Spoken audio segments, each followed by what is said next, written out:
शुरू करते हैं इस अद्भुत और रहस्यमयी डॉक्यूमेंट्री को, जो आपको यूट्यूब पर जगन्नाथ मंदिर के रहस्यों के बारे में बार बार एक ही बातें सुनी होंगी, जैसे ध्वज का हवा की विपरीत दिशा में लहराना, समुद्र की ध्वनि का न सुनाई देना, मंदिर के गुंबद की छाया का न दिखना और यहाँ तक कि मंदिर के ऊपर से पक्षियों का न बैठना। लेकिन आज हम इन सब से अलग बात करने वाले हैं। आज हम बात करेंगे भगवान कृष्ण के हृदय से जुड़े उस रहस्य की जो सदियों से छुपा हुआ है। हम बात करेंगे भविष्य मालिका की उस भविष्यवाणी की जो पूरी दुनिया को हिला सकती है। और इसके साथ साथ हम इतिहास, रहस्य और विज्ञान के दृष्टिकोण से मंदिर की अद्भुत कहानियों की पड़ताल करेंगे। जगन्नाथ मंदिर भारत के ओडिशा राज्य के पुरी शहर में स्थित है और इसे दुनिया के सबसे रहस्यमय मंदिरों में से एक माना जाता है। जगन्नाथ का अर्थ है जगत के स्वामी।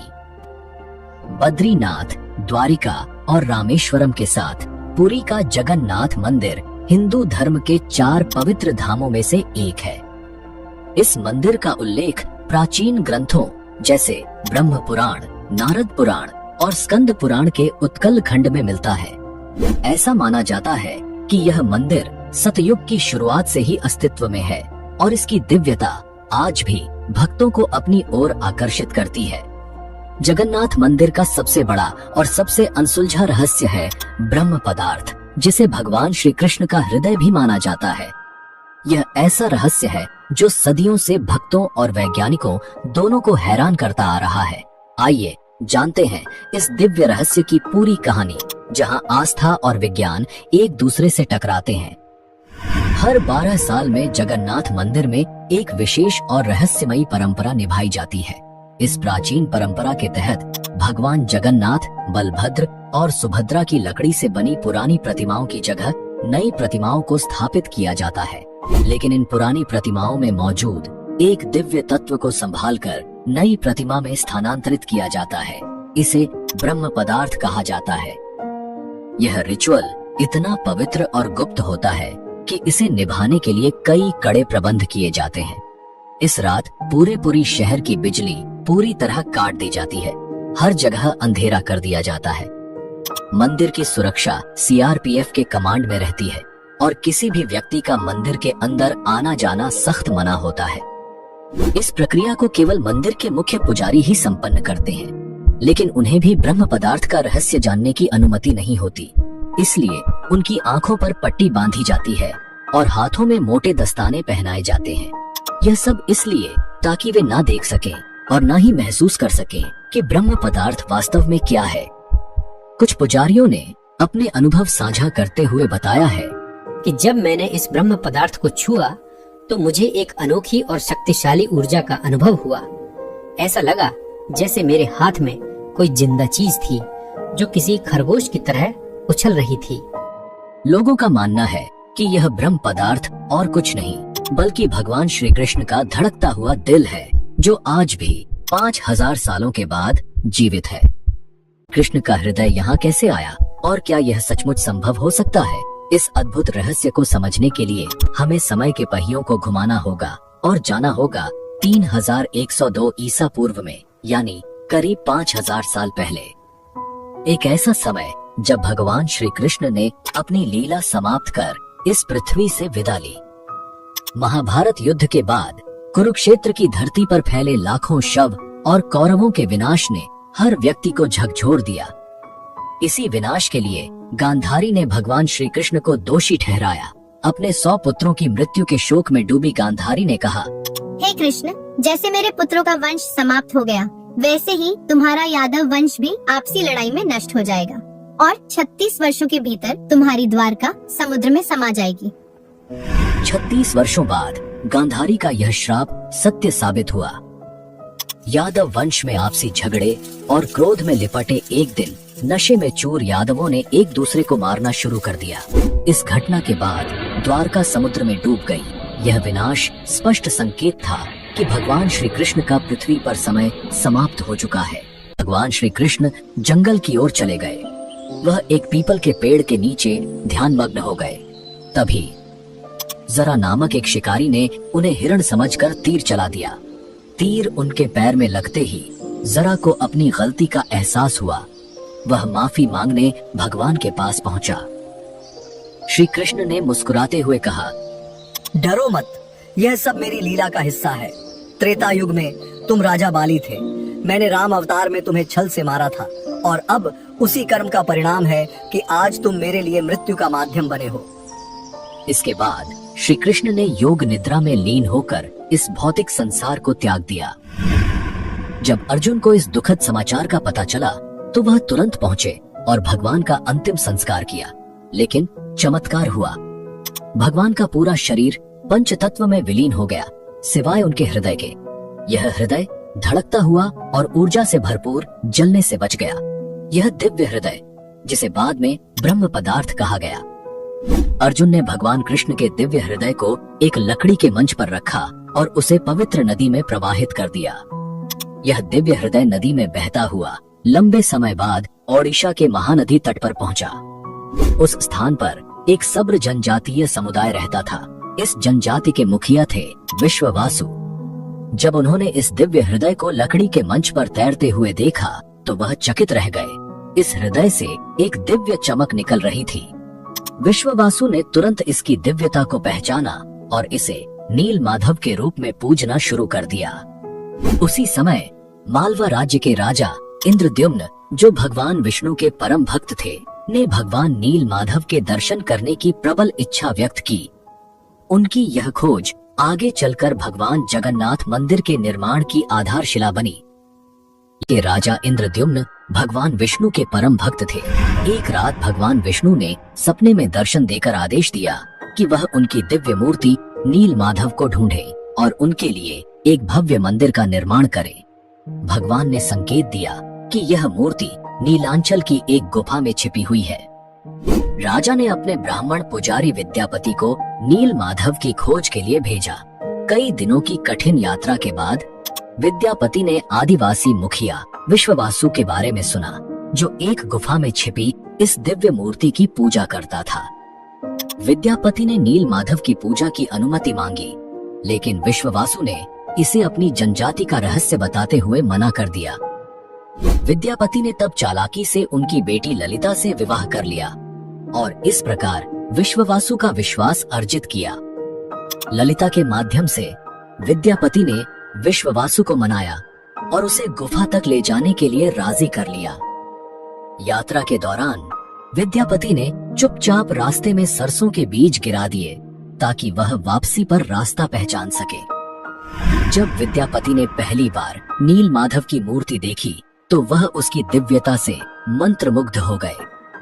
तुरंत उन्होंने राजा इंद्रद्युम्न को इस अद्वितीय मूर्ति के बारे में सूचित किया, लेकिन जब राजा गुफा पहुंचे तो मूर्ति वहां से गायब थी। विश्ववासु ने मूर्ति को छिपा दिया था, यह सोचकर कि राजा इसे अपने साथ ले जाएंगे। इस घटना से राजा इंद्रद्युम्न बेहद दुखी हुए। तभी भगवान विष्णु ने फिर से उन्हें सपने में दर्शन दिए और निर्देश दिया कि पुरी के समुद्र तट पर जाएं। भगवान ने कहा, एक विशाल नीम का पेड़ बहकर आएगा, उसी पेड़ से मेरी नई मूर्ति बनाओ। राजा ने आदेश का पालन किया और समुद्र तट पर अपने सेवकों को भेजा। वहां उन्हें वह विशाल नीम का पेड़ मिला, जिस पर भगवान विष्णु के प्रतीक शंख, चक्र, गदा और कमल उकेरे हुए थे। लेकिन इस पेड़ को उठाना आसान नहीं था। कई प्रयासों के बावजूद पेड़ अपनी जगह से नहीं हिला। अंततः आदिवासी मुखिया विश्ववासु की सहायता से यह पेड़ पुरी तक लाया गया, लेकिन कोई भी कुशल कारीगर उस लकड़ी से नील माधव की मूर्ति नहीं बना सका। कारीगरों ने राजा से कहा, हे महाराज, यह लकड़ी इतनी मजबूत है कि हमारे हथौड़े और छेनी का इस पर कोई असर नहीं होता। कृपया हमें माफ करें, हम यह कार्य करने में असमर्थ हैं। इस स्थिति से निराश राजा इंद्रद्युम्न ने भगवान विष्णु की प्रार्थना की। भगवान विष्णु राजा के सपने में प्रकट हुए और कहा, हे राजा, देवताओं के दिव्य वास्तुकार विश्वकर्मा की पूजा करो, वह यह कार्य पूर्ण करेंगे। राजा ने भगवान की सलाह मानी और विश्वकर्मा की प्रार्थना की। कुछ दिनों बाद विश्वकर्मा एक बूढ़े आदमी के रूप में प्रकट हुए और राजा से बोले, हे महाराज, मैंने सुना है कि आप एक मूर्ति बनाना चाहते हैं। राजा ने पूछा, क्या आप यह कर सकते हैं? विश्वकर्मा ने उत्तर दिया, हाँ, लेकिन मेरी कुछ शर्तें हैं। विश्वकर्मा ने कहा, मैं भगवान विष्णु की मूर्तियां एक बंद कमरे में 21 दिनों में बनाऊंगा। इस दौरान मुझे कोई परेशान नहीं करेगा। अगर किसी ने दरवाजा खोला तो मैं मूर्तियों को अधूरा छोड़ दूंगा। राजा ने इन शर्तों को मान लिया और विश्वकर्मा ने काम शुरू कर दिया। शोर मचाते हुए दरवाजा बंद हुआ। आरा, छेनी और हथौड़े की आवाजें सुनाई दी, लेकिन जब 15 दिन बाद भी कोई आवाज नहीं आई तो रानी गुंडिचा चिंतित हो गई। उन्होंने राजा से कहा, महाराज, शायद वह बढ़ई भूख से मर गया है, हमें दरवाजा खोलना चाहिए। राजा ने मना किया, लेकिन रानी ने जोर दिया और दरवाजा खोलने का आदेश दिया। जैसे ही दरवाजा खुला, सभी हैरान रह गए। विश्वकर्मा गायब हो चुके थे और पीछे केवल 3 अधूरी मूर्तियां थीं। राजा को बहुत दुख हुआ कि शर्त तोड़ने की वजह से मूर्तियां अधूरी रह गईं। भगवान जगन्नाथ के हाथ और पैर अधूरे हैं, बलराम और देवी सुभद्रा की मूर्तियां भी अधूरी हैं। जब राजा इंद्रद्युम्न उन मूर्तियों के पास गए तो उन्हें एक दिल की धड़कन महसूस हुई। एक दिव्य आवाज आई जिसने राजा को बताया कि श्री कृष्ण का दिल इन मूर्तियों में है। राजा ने इन मूर्तियों को स्थापित किया।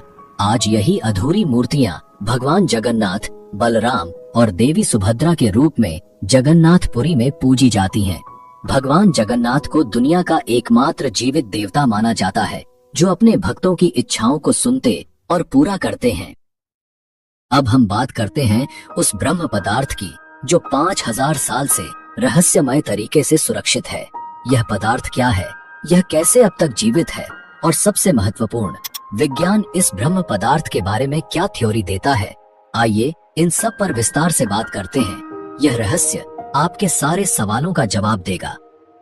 यह निश्चित है कि यह हृदय, रक्त और मांसपेशियों से नहीं बना था, क्योंकि इसमें से एक दिव्य ऊर्जा निकल रही थी और हल्का कंपन महसूस हो रहा था। फेमस आर्कियोलॉजिस्ट प्रवीण मोहन इस रहस्यमयी कहानी को साइंस के नजरिए से समझते हैं। उनका कहना है कि श्री कृष्णा सिर्फ एक इंसान नहीं, बल्कि एक सुप्रीम बीइंग थे।